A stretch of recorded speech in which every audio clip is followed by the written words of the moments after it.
आचार्य जी, वैश्विक स्तर पर भी बहुत सारी समस्याएं हैं। जैसे भारत इस समय आतंकवाद से हमेशा ही पीड़ित रहता है, चाहे वो पड़ोसी देश हो। अब सीरिया का संकट कितना बड़ा संकट था कि जिसने लाखों लोगों को एक तरह से शरणार्थी बना दिया, वो दर दर भटक रहे हैं।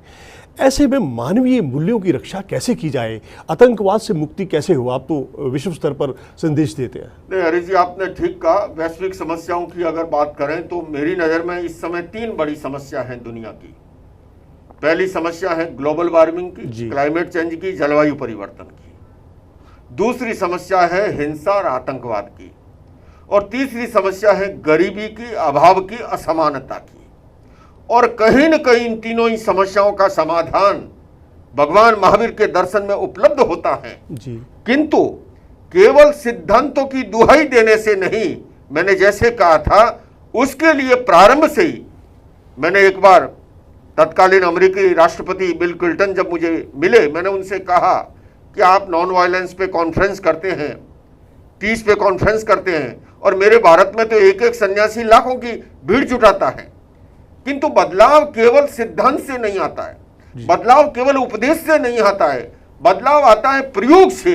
आज अपेक्षा है अहिंसा का प्रशिक्षण की, आज अपेक्षा है अहिंसा के पाठ्यक्रम की, आज अपेक्षा है फिर गांधी की जो अहिंसा का समाज में प्रयोग कर सके।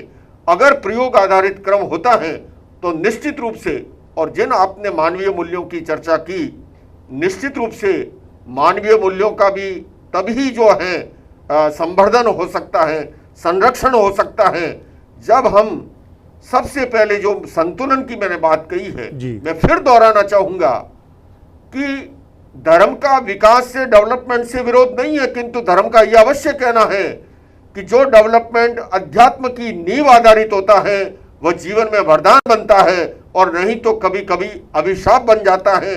वहीं से मानवीय मूल्यों का ह्रास बढ़ता है। तो आज हम उस उपनिषद से, भगवत गीता से, जैन आगमों से प्रेरणा लेकर के संतुलित जीवन शैली की ओर आगे बढ़ें। पूरी दुनिया में इस समय कोरोना महामारी के दौरान संतुलित जीवन शैली की ओर लोगों का आकर्षण बढ़ा है, संयम आधारित जीवन शैली की ओर आकर्षण बढ़ा है, जैन जीवन शैली की ओर आकर्षण बढ़ा है। लेकिन उसके लिए अपेक्षा यही है कि हम प्रयोग के स्तर पर इन चीजों को लेकर के जाएं। आचार्य जी, आचार्य श्री महाप्रज्ञा, जिनका राष्ट्र के एक विकास में या बौद्धिक विकास में एक बहुत बड़ी भूमिका रही है, वो आपके बारे में कहते थे कि आप एक दिन बहुत बड़े क्रांतिकारी संत और आचार्य होंगे। तो आपका अनुभव कैसा रहा उनके साथ? देखिए, वो एक बहुत बड़े महापुरुष थे, और मेरी समझ में अध्यात्म साधना के वो सुमेरु थे जी।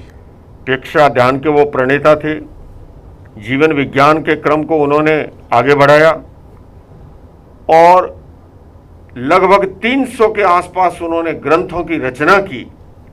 मेरा ये परम सौभाग्य रहा कि उनके श्री चरणों में बैठ करके मुझे अध्यात्म का क ख ग सीखने का अवसर मिला। अभी इसी वर्ष उनका जन्म शताब्दी का वर्ष परिसंपन्न हुआ है।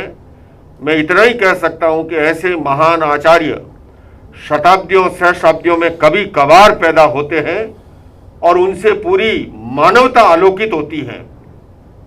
आज वे शरीर से हमारे बीच में विद्यमान नहीं है, किंतु मैं इतना अवश्य कह सकता हूं, जैसे सूर्य कभी अस्त नहीं होता है, केवल हमारी नजरों से ओझल होता है, आज भी वो वैचारिक रूप से प्रकाश स्तंभ बन करके हम सबका मार्गदर्शन कर रहे हैं। और उनके विचारों से चलने से समाज, राष्ट्र और विश्व का निश्चित रूप से कल्याण संभव है। आचार्य जी, आपने, मुझे याद है कि मानवीय मूल्यों के उत्थान के लिए बहुत लंबी पद यात्रा की थी, और उसके बाद अहिंसा विश्व भारती के आप प्रेरक रहे, आपने उसकी स्थापना की। आपने अहिंसा विश्व भारती के स्वरूप को विश्वव्यापी कैसे बनाया?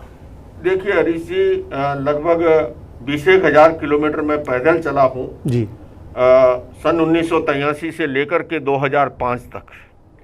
किंतु इस दौरान मेरे मन में एक विचार उत्पन्न हुआ, भगवान बुद्ध और भगवान महावीर ये दोनों समकालीन हैं।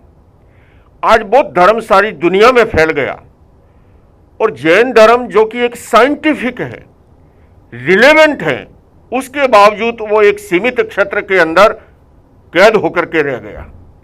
ऐसे के अंदर इस विचार से मैंने वाहन विहार परंपरा का शुभारंभ किया, अहिंसा विश्व भारती संस्था की स्थापना की और उसकी स्थापना के पीछे भी यही एक उद्देश्य रहा। और मुझे ये कहते हुए भी प्रसन्नता है कि मैंने इस संस्था के बैनर तले जैन धर्म के सारे फिरकों का समावेश तो हुआ ही हुआ, लेकिन हर जाति वर्ग संप्रदाय के लोग जो उदारवादी हैं, जो समन्वयवादी हैं, जो कुछ करने की ललक लिए हुए हैं, उन सबको इस एक अम्ब्रेला के तहत लाया। और आज अहिंसा विश्व भारती पूरी दुनिया में अपनी एक विशिष्ट पहचान रखती है। इसी के बैनर तले हमने यूनाइटेड नेशंस में भी कार्यक्रम आयोजित किए, यूएन को संबोधित करने का अवसर मिला। और आज देश दुनिया के अंदर जहाँ पर भी अहिंसा की, शांति की, सद्भावना की बात होती है, पर्यावरण की बात होती है, तो वहाँ अहिंसा विश्व भारती को भी याद किया जाता है। ये मेरे लिए बहुत ही खुशी का विषय है।